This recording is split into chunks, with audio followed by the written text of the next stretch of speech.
Ok, bueno, pues buenos días. La sesión pasada la empecé a grabar, pero cuando fui a ver la grabación me di cuenta de que solamente grabó 12 minutos, que fue el momento de la presentación, y cuando comencé a proyectar dejó de grabar. Entonces, espero que en esta ocasión no suceda lo mismo. Voy a estar revisando para que yo les pueda subir el video de las sesiones y ustedes los puedan ver más tarde.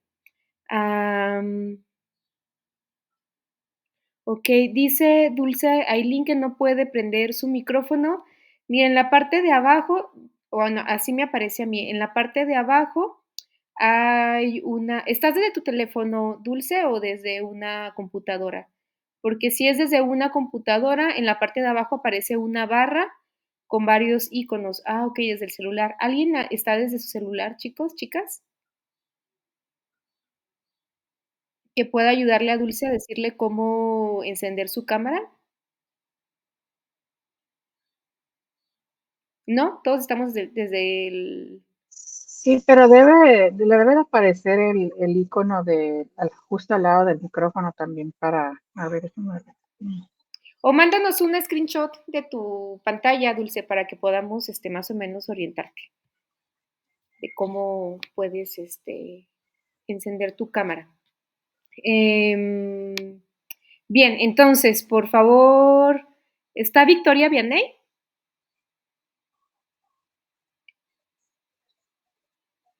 Esto es como para el pase de lista, ¿no? ¿No está? Ok.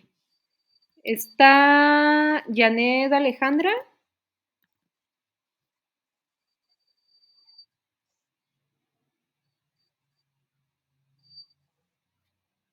Ah, y Neri, a ver, Neri Guide.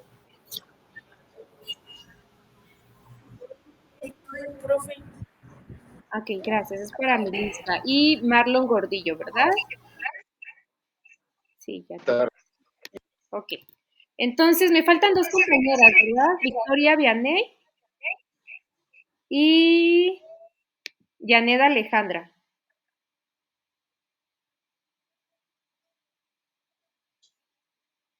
Ah, no, aquí me aparece Yaneda Alejandra. ¿Nos escuchas? Sí, aquí estoy. Ok, Aquí estoy. ok, va. Hola, Alejandra. Ok, muchas gracias. Pues entonces creo que nada más me hace falta Victoria Vianney, ¿verdad? Que no la veo y no se ha manifestado. Ok, bueno. Eh, ¿Ya me escuchas? Llénalo. Yo Alejandra, te sí, pregunto si ya me lo van a escuchar. sí, ya te escuché, Alejandra. ¿Sí? Muchas gracias. Ah, bueno. Listo, pues ya les pasé lista. Esto era nada más para el pase de lista. Pues muy buenos días. Estamos en la sesión de literatura en español. Esta es nuestra segunda sesión. Iniciamos a las 2:35, entonces voy a procurar que terminemos a la 1:35, ¿va? Para que se puedan retirar a tiempo. Y bueno, solo para repasar, la semana pasada les compartí el programa, se los voy a volver a compartir, por si hay dudas, que sí me gusta, que quería hablar dos temas con ustedes en relación a las lecturas para saber, pues bueno, la semana pasada me compartieron varios de ustedes que, aquí está, que tienen poco tiempo durante la semana, ¿verdad? Para poder hacer sus trabajos, entonces no quisiera cargarlos de muchas actividades y por eso quería que pudiéramos generar acuerdos. En cada sesión, esto ya está en el Drive, creo que ya todos me mandaron mensajito para el Drive, ¿verdad? Si no, voy a mandar el link de la carpeta de Drive al grupo de WhatsApp para quienes no lo tengan, puedan acceder. En la carpeta del Drive está el programa, que es esto que les estoy compartiendo. Van a estar las lecturas que vamos a estar viendo cada semana y también van a estar las presentaciones que les voy a estar pasando para que ustedes puedan, si tienen alguna duda, regresar al contenido de la sesión. Bien, quería repasar el tema de las lecturas Aquí, como pueden ver, en el calendario ya están las fechas, el tema, y aquí vienen los productos.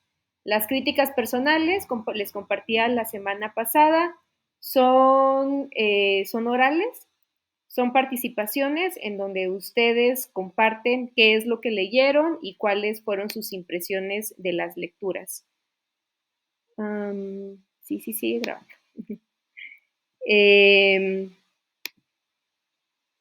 Los reportes de lectura son por escrito. A ver, aquí está. Son 15 sesiones, lecturas cortas por sesión. Cada sesión les voy a dejar una lectura. Quería acordar, ¿les parece bien que las lecturas sean de 2 cuartillas máximo, como la que les dejé para esta sesión, que fueron 2 poemas? ¿Sí les parece? ¿Asienten? Okay, gracias.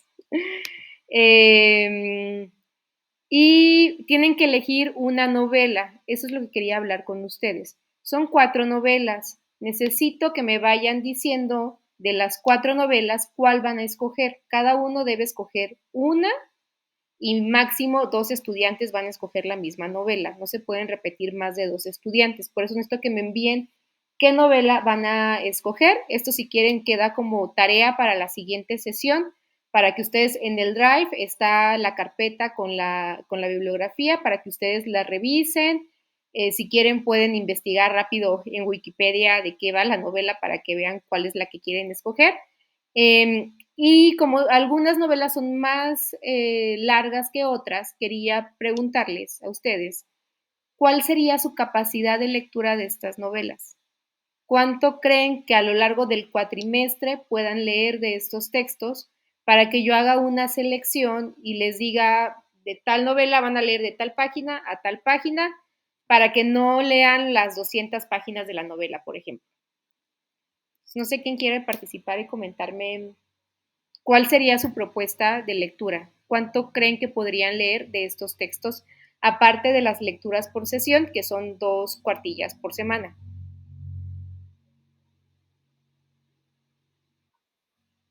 ¿Sí, Valdemar? Tiene que ser de esas que podemos elegir. ¿Cómo? ¿Me repites la pregunta, Valdemar? La novela tiene que ser de las que usted nos está sugiriendo o podemos elegir alguna novela. No, tiene que ser de estas 4 que son las que marca el programa.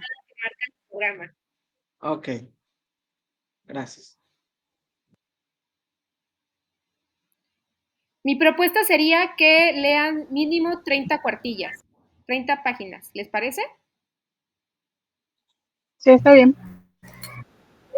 Entre semanas se lee esas 30 páginas y ya comentarlo en los domingos. ¿A eso se refiere, maestra? No, entre semana van a leer 2 cuartillas que les voy a dejar. Son lecturas que les voy a dejar por sesión. Están en la carpeta del Drive y dicen lectura sesión 2, lectura sesión 3. Y estas novelas son para su trabajo final.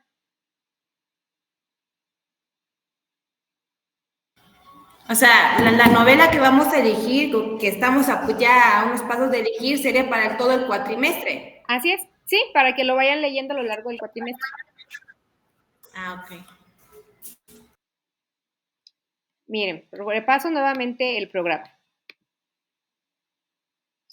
Hay que hacer lecturas cortas por sesión, que van a ser de 2 cuartillas a la semana, y la lectura de una novela, que mínimo vamos a leer 30 páginas. ¿Está bien?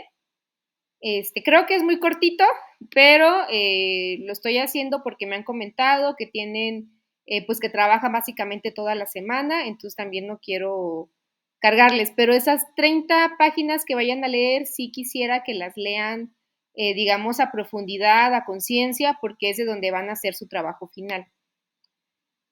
Dentro de los criterios de evaluación van a ser 30% reportes de lectura, que están distribuidos a lo largo de las sesiones. En el calendario pueden ver cuándo les toca hacer el reporte de lectura. Son por escrito. Acordamos la semana pasada que el reporte iba a ser de una extensión de mínimo una cuartilla. Son el 30% de su calificación va a ser críticas personales, que son participaciones orales. Van a ser 6 a lo largo de todo el cuatrimestre. Hoy, de hecho, les toca la primera, de la primera lectura que debieron de haber hecho. Y estas críticas orales son 6, sí, están también distribuidas a lo largo del semestre. Luego hay un ensayo, que es el 20% de su calificación, que es sobre la novela que ustedes elijan. Para eso es que necesito que elijan la novela, porque de eso van a hacer su ensayo. Y después hay un 20% de un trabajo reflexivo, cuyo tema debe ser la importancia de la literatura en la conformación de nuestra cultura.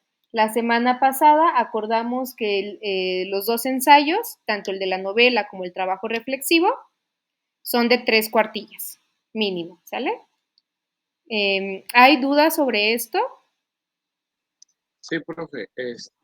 Entonces, las lecturas que nos dejó de Sor Juana y José María Heredia es que yo se las envié, no le entendí, profe, que yo las hice como había comentado que podíamos hacerlo a través de un video, Ajá. yo hice mis comentarios ahí. No hice tanto crítica, profe, porque realmente yo no soy tan bueno en estas cuestiones de la literacia. Eh, Hice mis aportaciones, nada más. Pero tanto así como criticar a lo que está haciendo el autor, se me hace que no llego a ese nivel todavía. Entonces, no sé si criticar también se vale comentar, aportar, poner mis ideas. ¿También a eso se refiere? Sí, exactamente. Las críticas personales son participaciones en donde ustedes van a comentar qué es lo que ven en las lecturas. Es una opinión personal sobre cuáles creen que son los temas de los que se está hablando, qué es lo que a ustedes ya desde esta contemporaneidad, ¿no? Porque la mayoría de los autores que vamos a leer son de hace 2 siglos, ¿qué es lo que ustedes ven en esos textos? Bueno, entonces esto de las críticas no se le envía, es en la clase. Así es, son participaciones aquí durante la clase. Únicamente quienes no puedan asistir a las sesiones, previamente sí les voy a pedir que quienes no puedan asistir a las sesiones que me manden un correo previo para que yo los considere. Quienes me manden ese correo tendrán la oportunidad de enviarme la crítica personal, ya sea por video, por audio o por escrito, como a ustedes se les facilite más. Y el reporte de lectura maestra es sobre los libros que elegimos. No, los No. reportes de lecturas van a ser sobre los libros que van a elegir, únicamente va a ser el ensayo. Es que abajo dice 20% ensayo sobre la obra del libro que elijamos, Ajá. pero los reportes de lectura, ¿cuál serían? Son de los textos que yo les voy a ir dejando semanalmente. Bueno, y la diferencia del trabajo reflexivo, ¿de dónde lo sacaríamos? El trabajo reflexivo es un ensayo cuyo tema debe ser la importancia de la literatura en la conformación de nuestra cultura. Ya, sí, ya vi. Sí, ya, profe. Sí, miren, sobre las críticas personales y los reportes de lectura, yo les voy a ir diciendo una sesión, lo pueden ver en el calendario, pero también yo les voy a ir marcando una sesión previa. ¿Saben qué? La próxima semana les toca crítica personal. O la próxima semana les toca reporte de lectura, para que ustedes, son como tareas que van a tener durante la semana y que van a presentar en la siguiente sesión. El ensayo y el trabajo reflexivo son para calificarlos al final de los bloques. Tenemos 2 calificaciones, una a la mitad y otra ya al final del cuatrimestre. Diríamos que tanto el ensayo sobre la obra literaria que están escogiendo como el trabajo reflexivo van a ser como sus exámenes para la mitad del cuatrimestre y para el final del cuatrimestre. Y la crítica reflexiva y los reportes de lectura son los trabajos que me van a estar entregando a lo largo de las sesiones. Más o menos queda más entendido. A ver, voy a anotar quienes ya me están diciendo que están escogiendo sus lecturas. Entonces, Marlon, Amistad Funesta, Cecilia, Santa, Valdemar Santa y Dulce Sobremesa. Ok, faltarían las demás para que me digan qué texto escogen. Bien. Bueno, nada más quería como revisar esto para que quedemos más claros. Si ya quedó más claro o hay dudas. Si hay dudas, por favor, manifiéstenlas en este momento.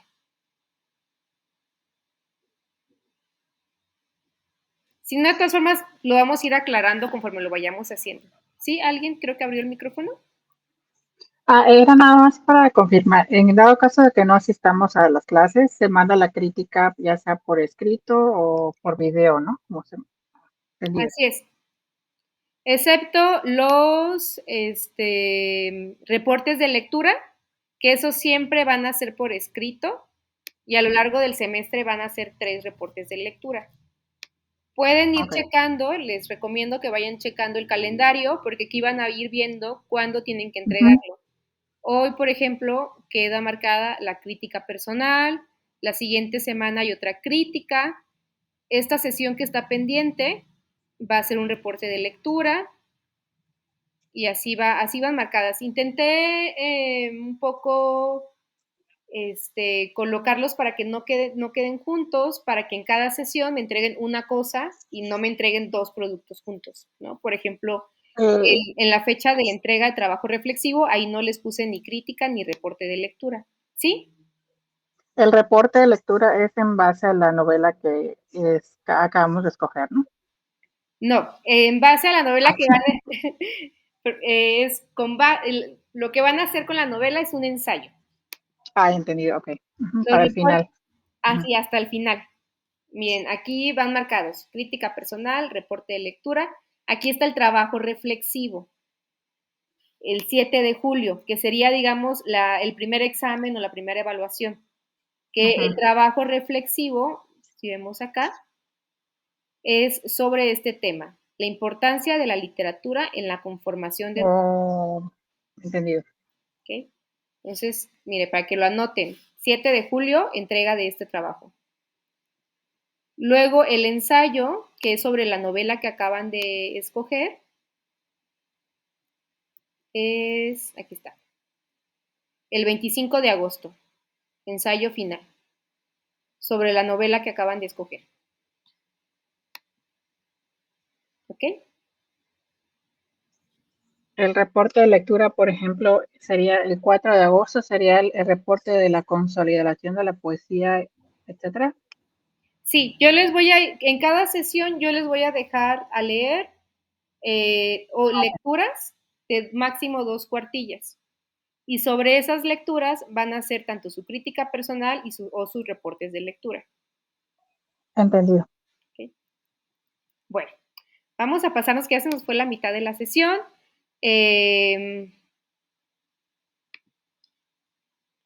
A ver los contenidos de esta sesión, ¿ok? La sesión pasada vimos el concepto de la modernidad, que les decía yo que es un concepto que encierra un bloque de tiempo muy largo, que va desde la conquista o la colonización española en Latinoamérica hasta prácticamente el siglo XX. Actualmente nos estamos preguntando si aún somos modernos o ya somos posmodernos o qué es lo que somos en este momento, ¿no? Veíamos la sesión pasada que tiene que ver con el fin de la Edad Media. Podemos dividir la historia de la humanidad en 3 grandes bloques, o en 4 grandes bloques, ¿no? Que sería la prehistoria, que es previo a que haya la escritura, de que haya un sistema de escritura. Empezamos a medir la historia a partir de que ya hay un sistema de escritura y entonces podemos llamarle la época clásica, luego está la época medieval y luego está la época moderna. Entonces, lo que vamos a ver ahorita en toda la materia es esta época, la época moderna. Es cuando ponemos al ser humano en el centro de la reflexión.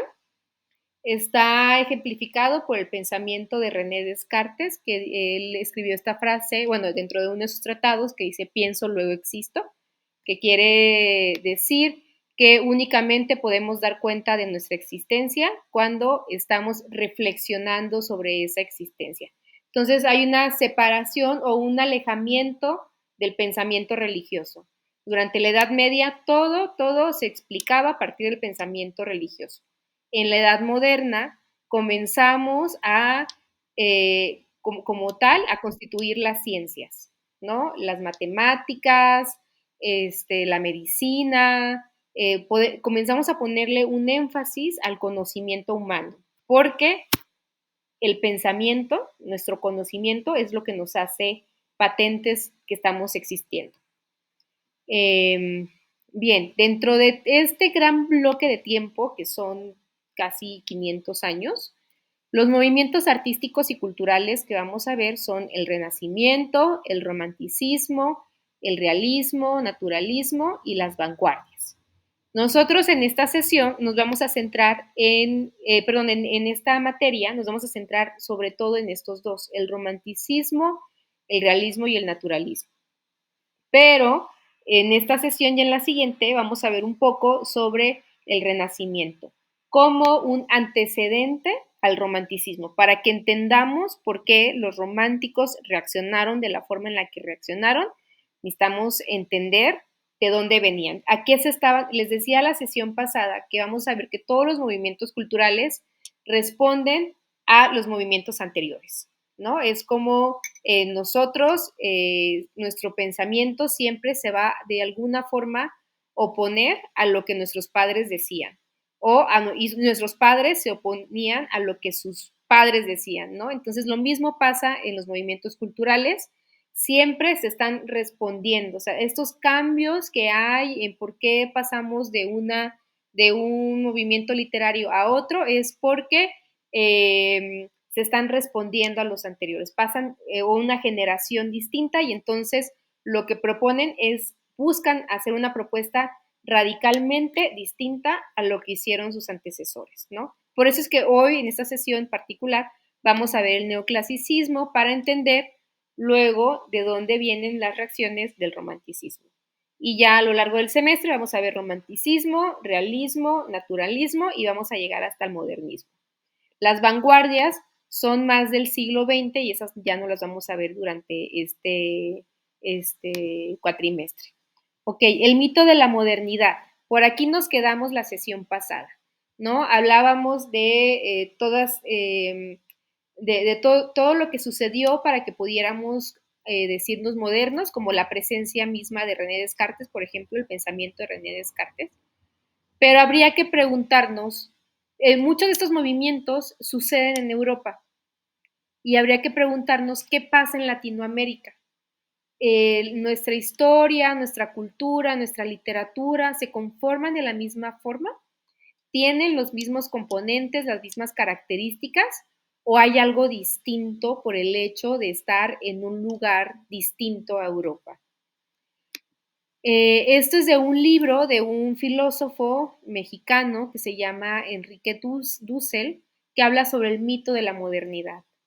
Él nos dice, nos han hecho creer que Europa y Latinoamérica, nuestra historia, nuestra cultura van de la mano, pero en realidad es una historia de dominación y de colonialismo. Y lo que vamos a ver durante todo este cuatrimestre es que justo los latinoamericanos, a partir del arte, de la literatura, se han buscado preguntar quiénes son o quiénes somos, ¿no? Entonces nos dice Enrique Dussel, la modernidad se originó en las ciudades europeas medievales, libres, centros de enorme creatividad, pero nació cuando Europa pudo confrontarse con el otro y controlarlo, vencerlo, violentarlo, cuando pudo definirse como un ego descubridor, conquistador, colonizador de la alteridad constitutiva de la misma modernidad. De todas maneras, ese otro no fue descubierto como otro, sino que fue encubierto como lo mismo que Europa ya era desde siempre. De manera que 1492, la fecha marcada como el descubrimiento de América, será el momento del nacimiento de la modernidad como concepto, el momento concreto del origen de un mito de violencia sacrificial muy particular y al mismo tiempo un proceso de encubrimiento de lo no europeo. Entonces, ¿por qué les pongo esta cita? Porque vamos a ver que a lo largo de la literatura latinoamericana se ha dialogado con lo europeo. Los escritores latinoamericanos han leído a los autores europeos, han imitado muchas veces las propuestas de los autores europeos y las han, digamos, apropiado para el propio contexto latinoamericano. Pero llegó un momento que es justo en el modernismo, que es el último momento que vamos a ver en este cuatrimestre, en donde dijeron, ya no podemos copiar a los europeos, ahora tenemos que crear una literatura propia, con una propuesta estética propia. Entonces vamos a ver cuáles son las características de la modernidad en Hispanoamérica. Primero tiene que ver con una colonialidad, ¿no? Que es esto que les comparto, que la creencia de que el europeo es mejor, de que el europeo va primero, de que nosotros tenemos que copiar lo que se hace en Europa. Esto es parte de nuestra modernidad. Hay una idea de orden y progreso a partir de una tradición ilustrada que se puede ejemplificar con las ideas de civilización y barbarie, ¿no? Lo civilizado, lo europeo, lo relacionado a las urbes, a las ciudades, eso es hacia donde deberíamos de aspirar. Y la barbarie, que es lo previo a lo europeo, nuestros pueblos originarios, etcétera, es a lo que nos deberíamos de alejar. Esa fue la idea moderna, que actualmente ya la hemos criticado, ¿no? Porque decimos, no, la historia, Europa no debería ser una búsqueda o un principio último o hacia donde deberíamos aspirar, sino que pues también hay conocimientos dentro de nuestros propios pueblos originarios, por ejemplo, literatura propia, que no deberíamos de desechar. Pero durante el siglo XIX, estas fueron las ideas que estaban presentes, ¿no? Y bueno, y después entró también, digamos, en escena Estados Unidos. Entonces también hubo un momento en el que aspirábamos a ser como Estados Unidos. Pero vamos a hablar, en lugar de modernidad en Hispanoamérica, podemos hablar de modernidades, porque la historia de los territorios latinoamericanos no siempre han sido iguales, ¿no? Sí hay ciertos rasgos, como por ejemplo la colonia, la colonización, pues la vivimos en toda Hispanoamérica, las guerras de independencia, pero las guerras de independencia, por ejemplo, se vivieron en diferentes momentos, ¿no? En México fue en 1810, en otros países fue después, en 1836, en Guatemala. Entonces, cada país vivió como distintos momentos, por eso le vamos a hablar de modernidades. Pero todos buscaron la construcción de una identidad nacional, preguntándose qué es lo que nos caracteriza como país en este territorio muy particular. Y entonces hay convivencias entre culturas autóctonas, ¿no? Pueblos originarios, y este proceso de modernización. Se han constituido élites de poder, y esto pues las hemos venido arrastrando hasta nuestra contemporaneidad. Y hay una aspiración de valores que regulen tanto la vida social, cultural e intelectual de una sociedad. Bueno, la sesión pasada justo nos quedamos en esta pregunta. ¿Somos todavía modernos o ya somos otra cosa?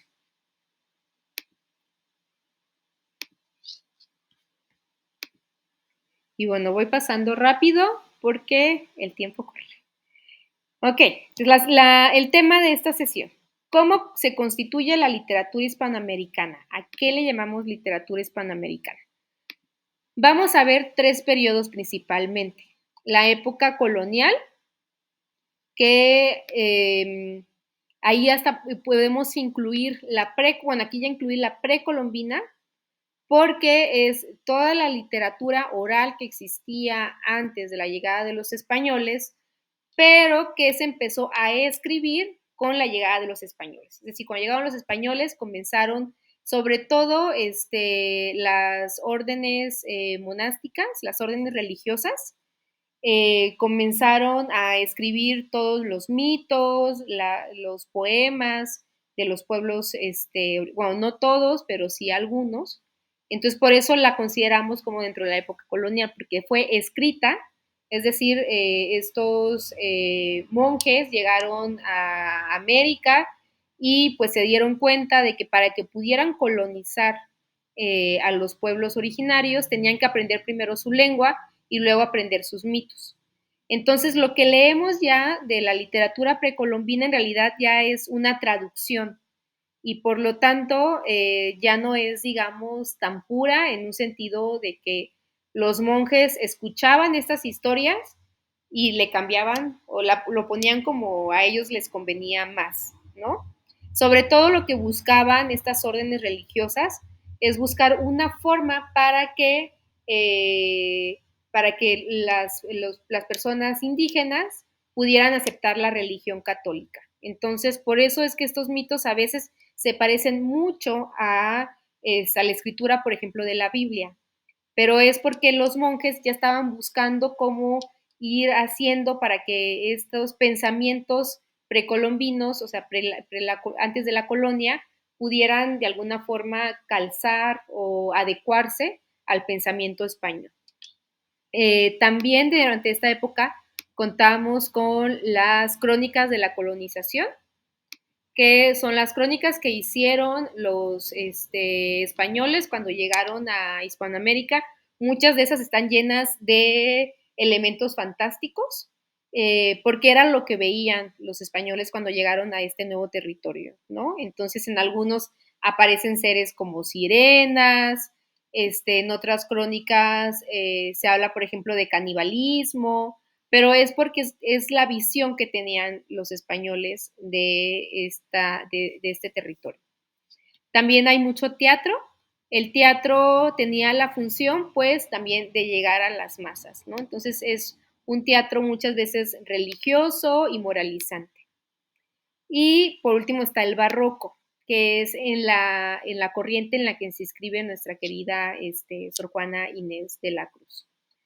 Luego está la época de la independencia, que vamos a ver, por ejemplo, el clasicismo es un movimiento que surge con un pie en la colonia y con otro pie en la independencia. Pero es el movimiento que permite, de alguna forma, justo que se generen todas estas ideas de independencia. Ahorita vamos a ver las características de este movimiento en particular. Luego está el romanticismo, que es un movimiento que viene de Europa, pero que en América se adapta a nuestras propias características. Sí, Cecilia, dice Cecilia. Entonces, la historia acerca de los dioses como Huitzilopochtli, el Mictlán, etcétera, pudo estar afectada por la percepción de la orden. Así es, no podemos conocer qué tanto se acerca realmente al pensamiento de, por ejemplo, en este caso, de los mixtecas o de los aztecas. Porque siempre que hay un ejercicio de traducción, y eso lo van a ver ustedes justo en su carrera, siempre ya hay la percepción del otro, y el que está traduciendo. Y el que está traduciendo no siempre va a ser una traducción objetiva o cercana a porque siempre a partir de que es otra cultura, ya hay diferencias. ¿Y qué es lo que hacemos siempre? Buscar que lo que nos está diciendo el otro, la otra cultura, se acerque a lo que nosotros pensamos. Entonces, todas estas historias, por supuesto que hay un gran rescate y sí se lo debemos a estos monjes que sí buscaron rescatar estas historias, pero sí están mediadas, es decir, sí hay un mediador, hay uno en medio que tiene sus propias ideas y que las va a traducir según lo que él interpreta del mundo. Okay. Entonces, bueno, el periodo de la independencia es el que vamos a ver durante nuestro cuatrimestre, que es prácticamente el siglo XIX. Y es tanto por lo que se escribió durante el momento de las independencias, pero también un periodo en el que se estaba conformando las nuevas naciones latinoamericanas. Y ya el siglo XX, nada más no vamos a alcanzar a ver, ya eso corresponde a otro periodo, pero es en donde están las vanguardias, el boom latinoamericano, que me imagino que es más cercano a ustedes, quizás ustedes han escuchado sobre Pedro Páramo, de Juan Rulfo, 100 años de soledad, de Gabriel García Márquez, también está este libro hermoso de Elena Garro, Recuerdos del Porvenir. Bueno, es cuando la literatura latinoamericana, por eso se le llama boom, porque empezó a leerse en otros territorios, incluso es la época en la que más se tradujo literatura latinoamericana, eso es durante el siglo XX, y luego está la literatura contemporánea. Entonces, nosotros nos vamos a centrar en este periodo, en el segundo periodo, digamos, ¿no? En el periodo de la independencia, que es el clasicismo, el romanticismo, realismo, naturalismo y modernismo. Pero entonces habría que preguntarnos, y justo viene la pregunta que nos decía Cecilia, ¿cuándo comenzamos a ser quienes somos? Muchas veces, cuando se habla de literatura hispanoamericana, se comienza a contar desde este periodo que vamos a ver en este cuatrimestre, ¿no? Que es la independencia. La literatura colonial no se cuenta porque dicen, bueno, es que como territorialmente en la colonia le pertenecíamos a España, eso es literatura española, ¿no? O sea, casi nos quitan, digamos, la nacionalidad de nuestra querida Sor Juana Inés de la Cruz. Pero habría que preguntarnos, ¿cuándo empezamos a ser quienes somos? Y aquí les pongo un poema justamente de Nezahualcóyotl. ¿Alguien me quiere ayudar a leerlo, por favor?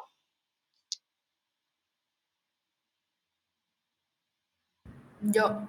Muchas Amo el canto del cenzontle, pájaro de 400 voces, amo el color del jade y el enervante perfume de las flores, pero más amo a mi hermano, el hombre. Muchas gracias.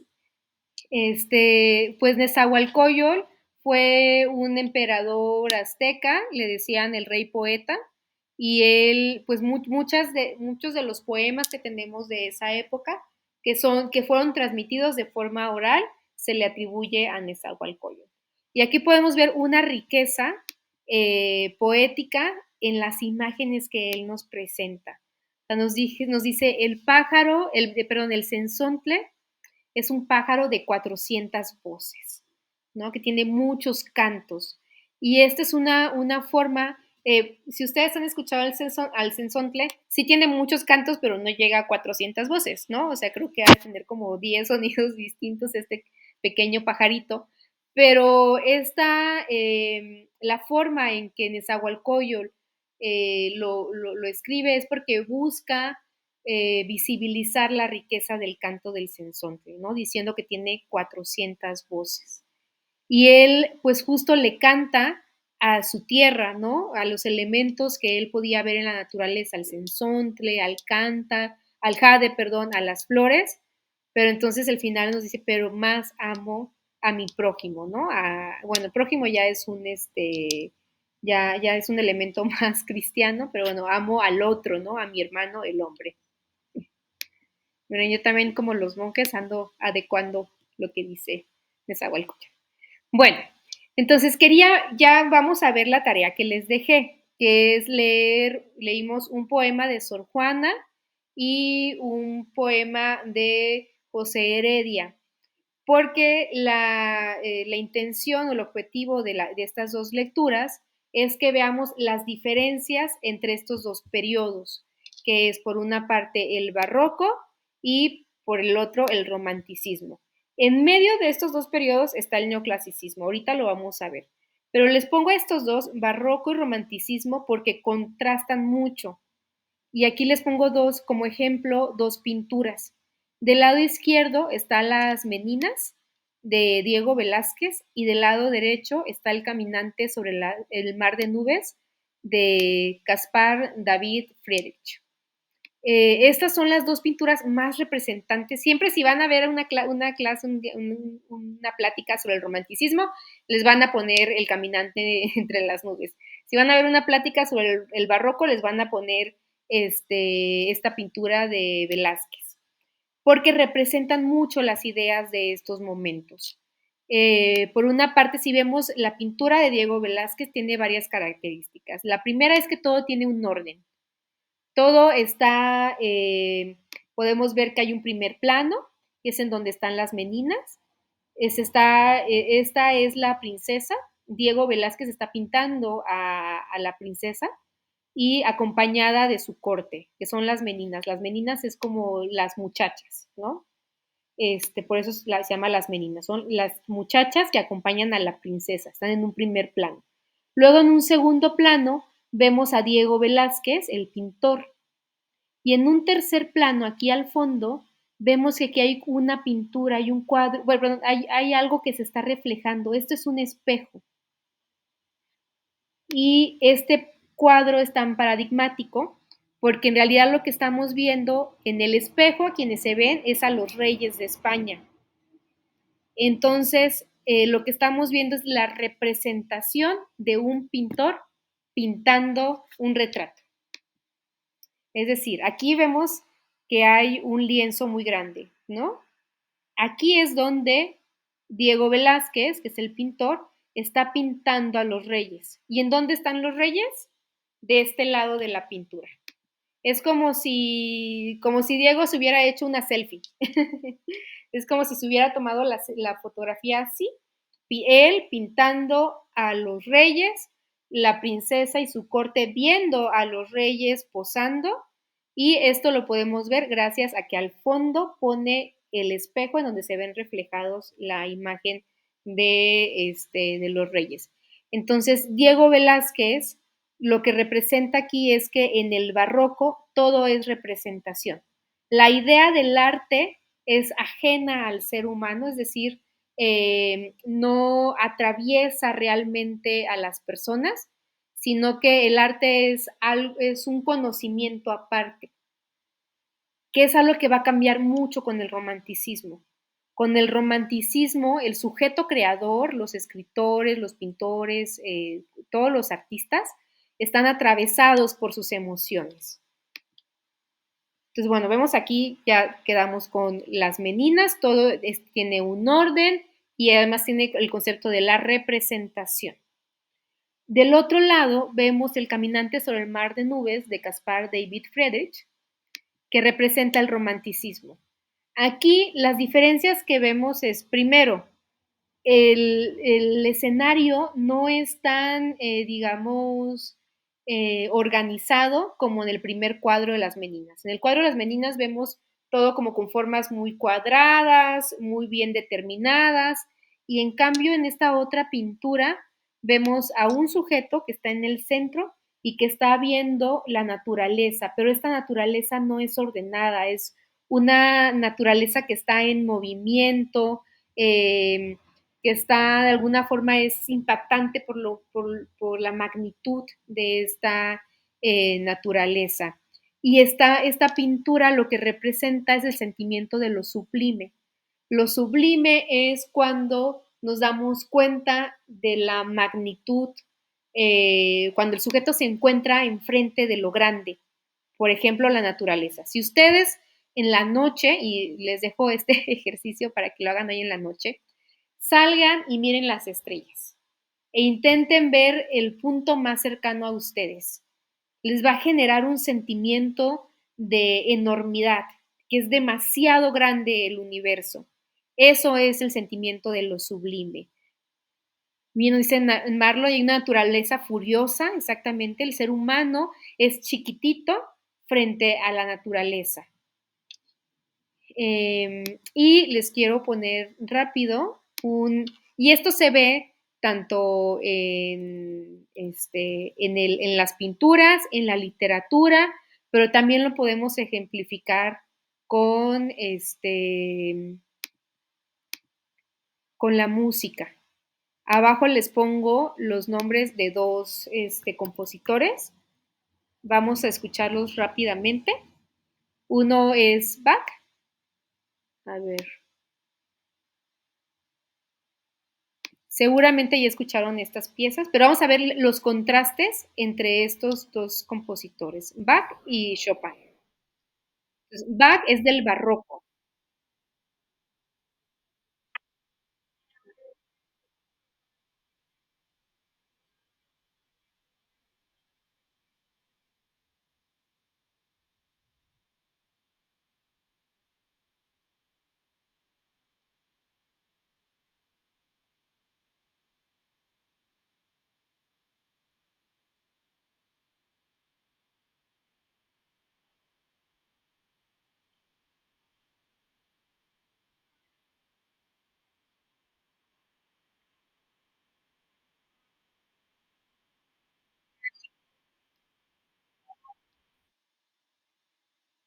A ver, vemos esta otra pieza de Bach.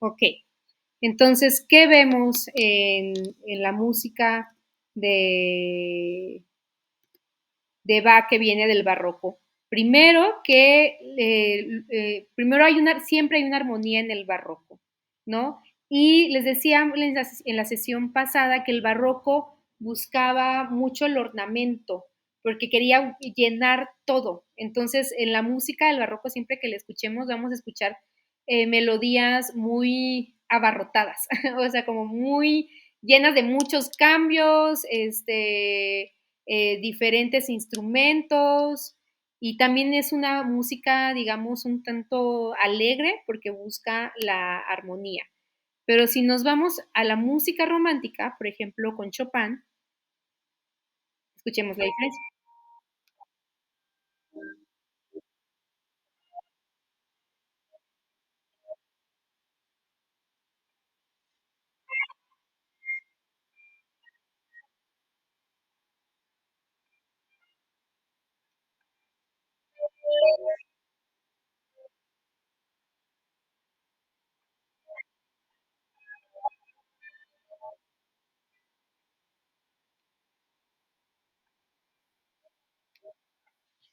Ok, vamos a ver que mientras que el barroco parecía todo como muy rápido,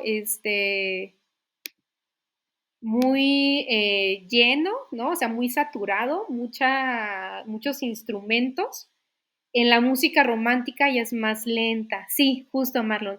Hay una nostalgia, es más reflexiva, es justo el individuo se pone, como es el individuo el que está en el centro, entonces uno solo. En el barroco, y lo podemos ver en estas dos imágenes, en el barroco está abarrotado, hay mucha gente en la pintura de Diego Velázquez, ¿no? Vemos a muchos personajes.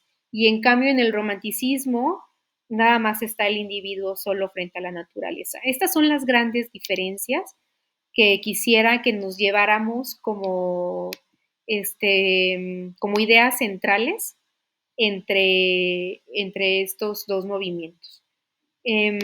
Ahora, quería hacer el ejercicio de que justo sus opiniones sobre lo que leyeron de Sor Juana y de Heredia. Pero quisiera preguntar, sinceramente, ¿todos leyeron los poemas de Sor Juana y de José Heredia? Yo solo leí el de San Juan, no me había dado cuenta de José Heredia. ¿Alguien faltó por leerlo? Este es un momento sincero, para, ¿sí? Yo solo leí la primera, la de Sor Juana, y la segunda no lo leí, pero leí la primera, pero así que la entendí, no la entendí. Leí como 3, 4 veces. Igual miré un video en YouTube y pues solo entendí de que, bueno, ya ves que la poema se trata de que rimen, ¿verdad? Uh-huh. Pero aún así quedé con mi así de que no muy le entendí al fin. Okay. No soy mucho de leer poemas. Ok. Karen, Dulce, a ver, ¿quién les Widey? No, sí, Widey. ¿Ustedes leyeron? Sí, profe, pero igual estoy como Ale, no lo Okay. entendí. Karen, Dulce. Teacher,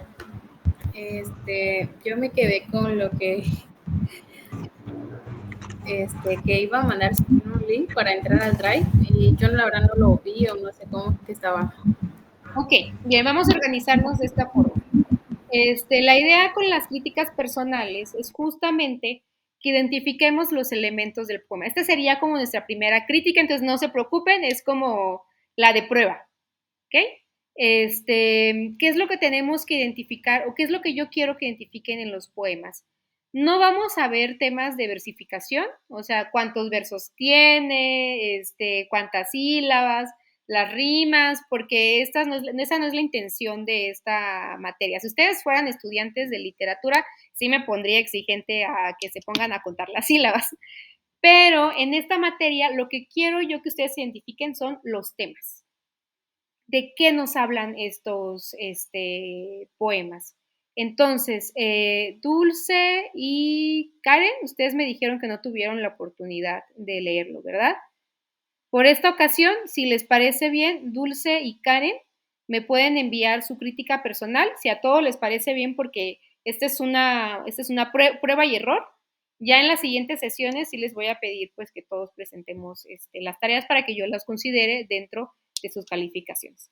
Entonces, por este momento, Dulce y Karen me pueden enviar su crítica personal, ya sea por un video, por un audio o por escrito. Si quieren puede ser a mi número de WhatsApp o a mi correo, cualquiera de los dos para que yo se los cuente. Y con los demás compañeros, si les parece, Cecilia, Alejandra y Widey, vamos a comentar en este momento el texto de Sor Juana y con Valdemar y Marlon vamos a comentar el de Delia, ¿sale? Tenemos 5 minutos, entonces vamos a ver cómo nos sale esto. Creo que no tengo aquí, a ver, voy a tener que buscarlo porque no subí el, bueno, no, sí, en el Drive está el documento. Entonces, características. Este poema, Sor Juana Inés de la Cruz, sí la conocen, ¿verdad? Sí. Más o menos. Fue una monja de la colonia cuya característica principal es que escribió. Y eso era algo que se cree que no era como tan... Lo que vamos a ver mucho en esta materia también, a mí me gustaría, es ir viendo cómo la participación de las mujeres en la literatura. Nos han hecho creer que las mujeres, que de Sor Juana ya hasta el siglo XX participamos, pero no es cierto, han estado ahí las mujeres. Déjenme poner el poema, aquí está.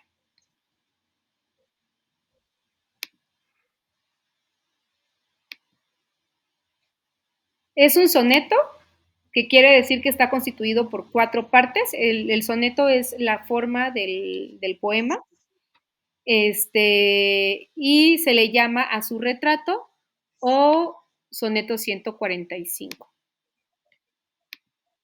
¿Alguien lo quiere leer? Yo. ¿Sí? Sí. ¿Quién dijo yo? ¿Cecilia? Sí, pero que participe la otra compañera, no pasa nada. Sí, léelo, Cecilia, compañerita, lee. A ver, este que ves, engaño colorido, que del arte ostentando los primores, con falsos silogismos de colores, es cauteloso engaño del sentido.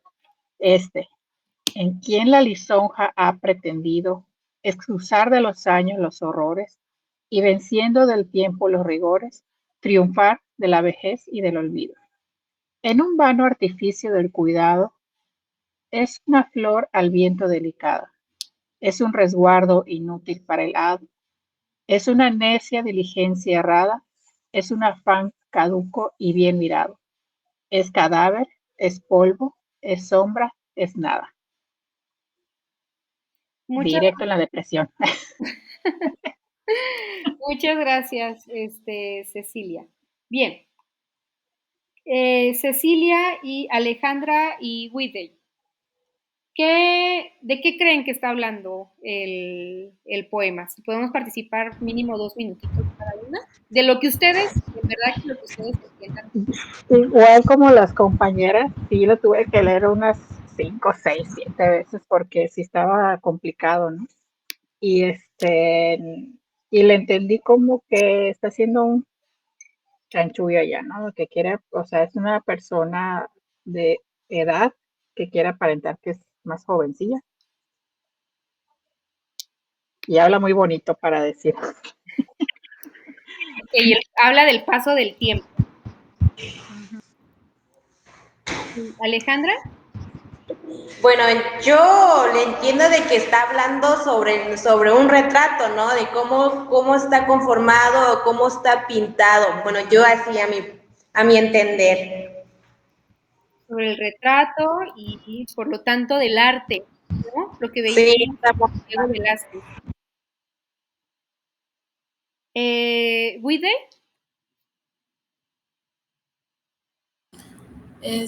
Sí, profe, pero la verdad no le entendí nada. Tiene muchos términos así como que no sabría decirle qué le entendí porque no le entendí nada.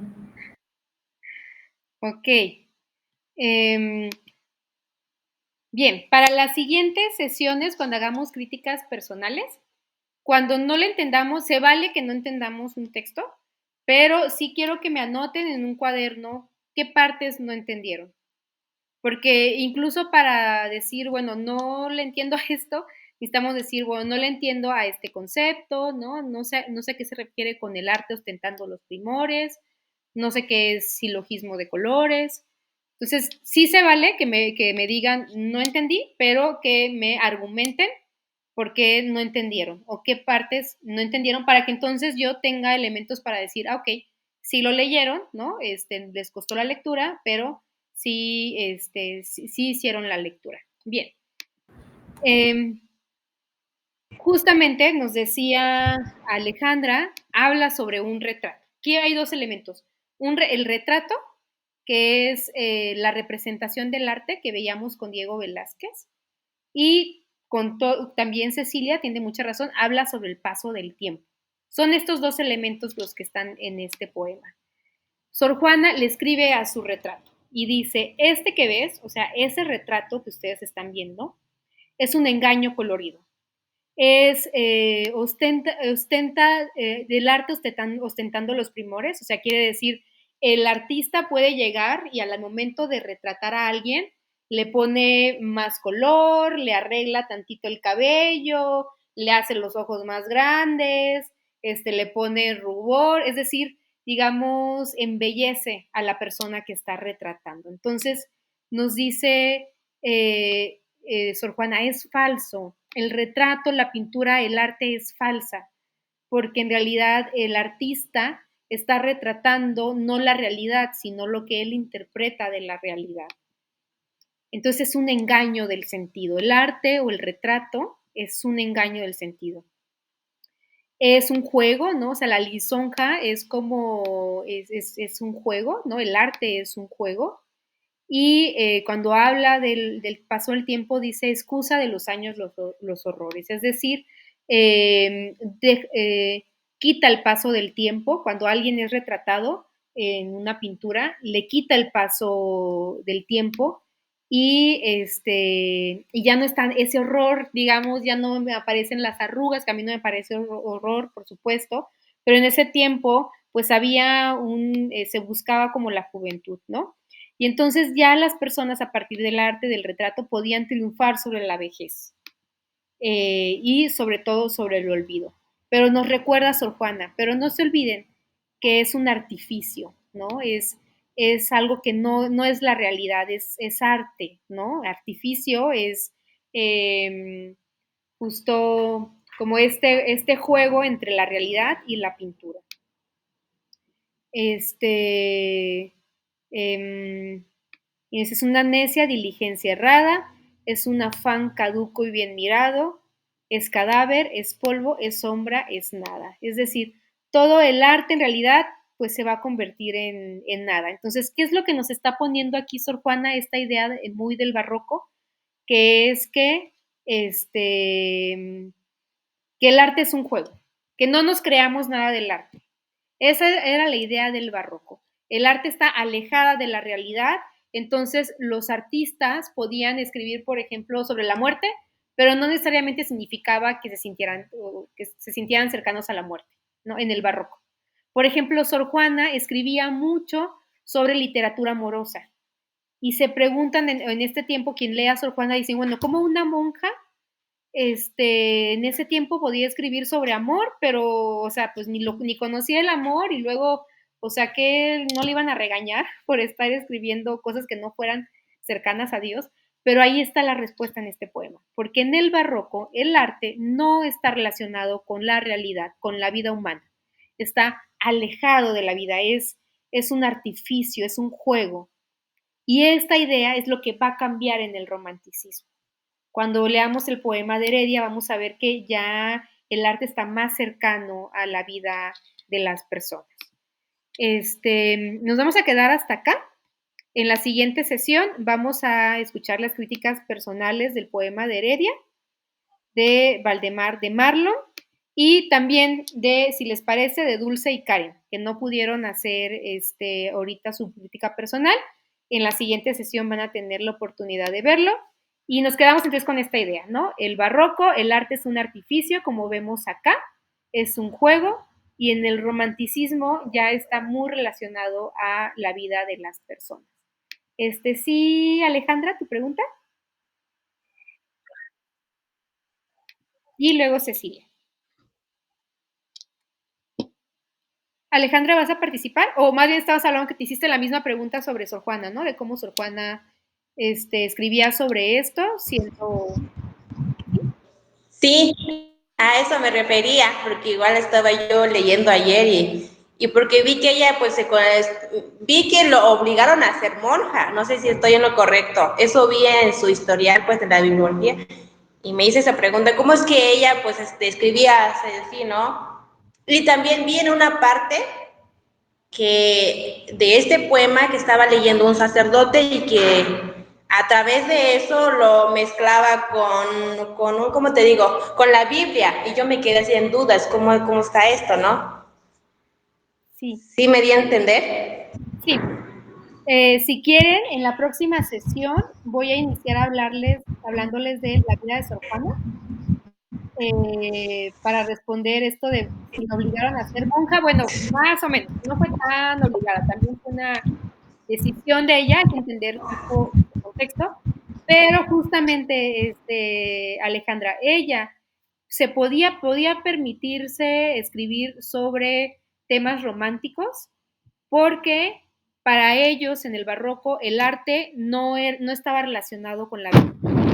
O sea, cuando ella escribía un soneto de amor, no significaba que estuviera enamorada, sino que en el barroco el arte era entendido como un juego. Entonces ahí lo que más importaba era la capacidad justo del artista de escribir sobre algo que no estaba ni siquiera sintiendo.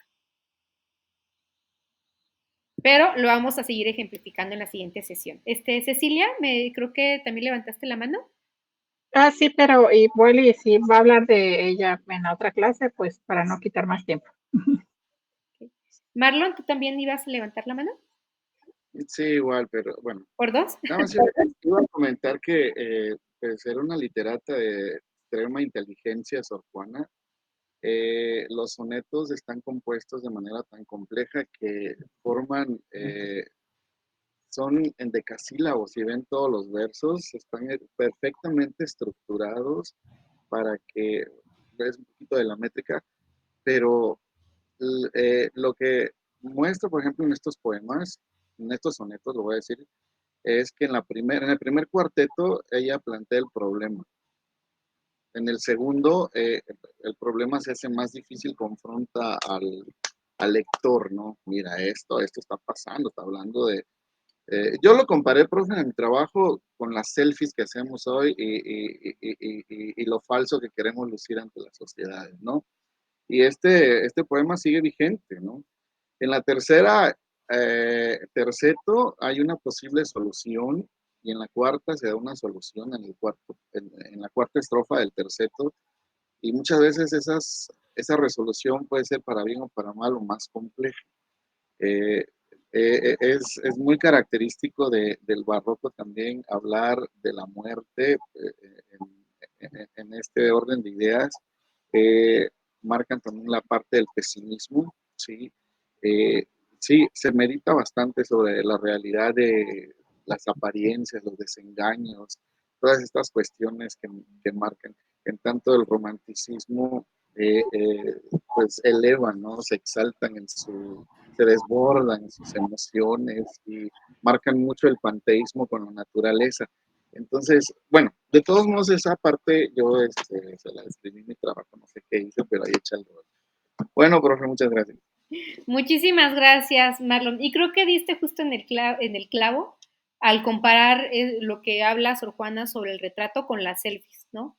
Sor Juana nos habla de la falsedad del arte, ¿no? De que no, realmente la vida no está ahí y lo mismo nos podemos ir con esa idea, que lo mismo pasa cuando compartimos nuestras vidas en redes sociales. En realidad compartimos lo que queremos compartir, los momentos bonitos, los momentos agradables, pero muy pocas veces compartimos cuando estamos tristes, cuando estamos enojadas, cuando el día nos salió todo mal, ¿no? Entonces, justo ese es el sentimiento barroco, ¿no? Que el arte es un artificio. Con esta idea nos quedamos, chicas, chicos. Les voy a subir a la carpeta de Drive. En la siguiente sesión vamos a iniciar con las críticas del poema de Heredia, de parte de Marlon, Valdemar, Karen y Dulce, ¿sale? Ya van a tener la carpeta de Drive, entonces ya para que puedan leerlos. Iniciamos con el poema de Heredia. Repito, las críticas personales son esto, hablar, comentar, ¿no? Es como una mini participación oral. Y para la próxima sesión, los textos que vamos a leer son 2 cuartillas, así que revisen bien el documento, son 2 páginas. El primero es un poema de Andrés Quintana Roo y el segundo texto, ambos son fragmentos, es sobre una carta que hizo Leona Vicario, que fue una mujer importante para la independencia de México. Entonces, para la siguiente clase ya nos va a tocar que me entreguen un reporte de lectura, es el primer reporte de lectura. Es un texto de no más de una cuartilla en el que me cuenten, así como lo hacen aquí de forma oral, qué es lo que leyeron, qué es lo que entendieron de los textos. No necesito que me hagan una investigación o que me hagan un resumen del texto, sino qué elementos ustedes ven en estos textos. Les voy a subir en el Drive un documento que se va a llamar, ¿cómo le podemos llamar? Formato de entrega, en donde les voy a poner el formato de los textos escritos, que va a ser a doble espacio, en Times o en Arial, a 12 puntos, y ahí les voy a poner la extensión, que de una vez les adelanto, es una cuartilla, una hoja de Word en donde van a escribir qué es lo que ven ustedes en los textos. Igual, como la siguiente, como este primer reporte de lectura es la primera prueba, entonces no se ofusquen, no se estresen, ya iremos aprendiendo a hacerlo, ¿sale? Pues sería todo, chicas, chicos. En el grupo de WhatsApp les vuelvo a poner el link de la carpeta de Drive y mi número de teléfono para que cualquier duda me puedan escribir, ¿ok? Gracias, maestra. Bueno, que tengan muy bonita tarde. Hasta luego, bonita tarde.